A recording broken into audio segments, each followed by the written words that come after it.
ಇದು ಬಿಜೆಪಿ ಮತ್ತೆ ಜೆಡಿಎಸ್ ಮೈತ್ರಿ ಬಗ್ಗೆ ಒಂದಷ್ಟು ಅಪಸರಗಳು ಕೇಳಿಬಂತು. ಅದು ನೋಡ್ರಿ ಶುರು ಮಾಡಿದ್ರು.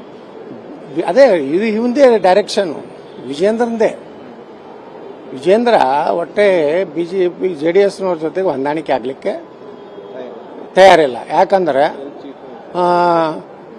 ಜೆಡಿಎಸ್ ಲೋಕಸಭೆಯಲ್ಲಿ ಬಿಜೆಪಿ ಜೊತೆ ಹೊಂದಾಣಿಕೆ ಆಗದಿದ್ರೆ ತುಮಕೂರು ನಾವು ಸೋಲ್ತಿದ್ದೀವಿ, ಬೆಂಗಳೂರು ಗ್ರಾಮೀಣ ಸೋಲ್ತಿದ್ದೀವಿ, ಚಿತ್ರದುರ್ಗ ಸೋಲ್ತಿದ್ವಿ. ಅವರೇ ಹೇಳ್ತಾರಲ್ಲ ಎಂಪಿಗಳೇ, ಕೋಲಾರ ಇವೆಲ್ಲ ಅಡ್ಜಸ್ಟ್ಮೆಂಟ್ ಗಿರಿಕೆಗಳ್ರಿ. ಅದಕ್ಕೆ ಜೆಡಿಎಸ್ ಹೊಂದಾಣಿಕೆ ಆಗಿದ್ರಿಂದ ಬಿಜೆಪಿದು ಮಾನ ಮರ್ಯಾದೆ ಉಳಿದಿದೆ ಲೋಕಸಭೆಯಲ್ಲಿ. ಅದನ್ನು ಬಿಟ್ಟು ಇವು ಇಂಡೈರೆಕ್ಟ್ ಆಗಿ ಪ್ರೀತಮ್ ಗೌಡ್ ಮಾತಾಡ್ತಾನಂದ್ರೆ mouthpiece of the Vijayendra. ಅವ ಯಾರು ಹರೀಶ್ ಪುಂಜಾ ಮಾತಾಡ್ತಾನಂದ್ರೆ mouthpiece of the Vijendra.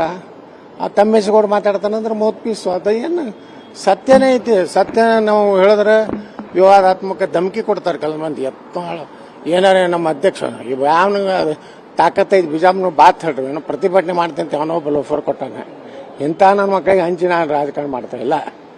Vijayendra ಬಗ್ಗೆ ಮೇನ್ ನಾನು ದಿನ ಮಾತಾಡ್ತೀನಿ. ಬಿಜಾಪುರ ನೋಡೋದು, ಬಿಜಾಪುರನಾಗ ಯಾರು ದಮ್ ಐತಿ ಬಂದು ನಾನು ಮುಟ್ಟಿ ನೋಡ್ಲಿ. ಇವೆಲ್ಲ ಗುಂಡಾಗಿರಿಗಳು ನಡೆಯೋದಿಲ್ಲ ನಾನು ಮುಂದೆ. ನಾವು ವಿಜೇಂದ್ರಗೆ ಭಯವನೇ. ಈ ಯಡಿಯೂರಪ್ಪನ ಭ್ರಷ್ಟಾಚಾರ ಬಗ್ಗೆ ಮಾತಾಡೋನೆ, ನಕಲಿ ಸಹಿ ಮಾಡಿದ್ರ ಬಗ್ಗೆ ಮಾತಾಡೋನೆ.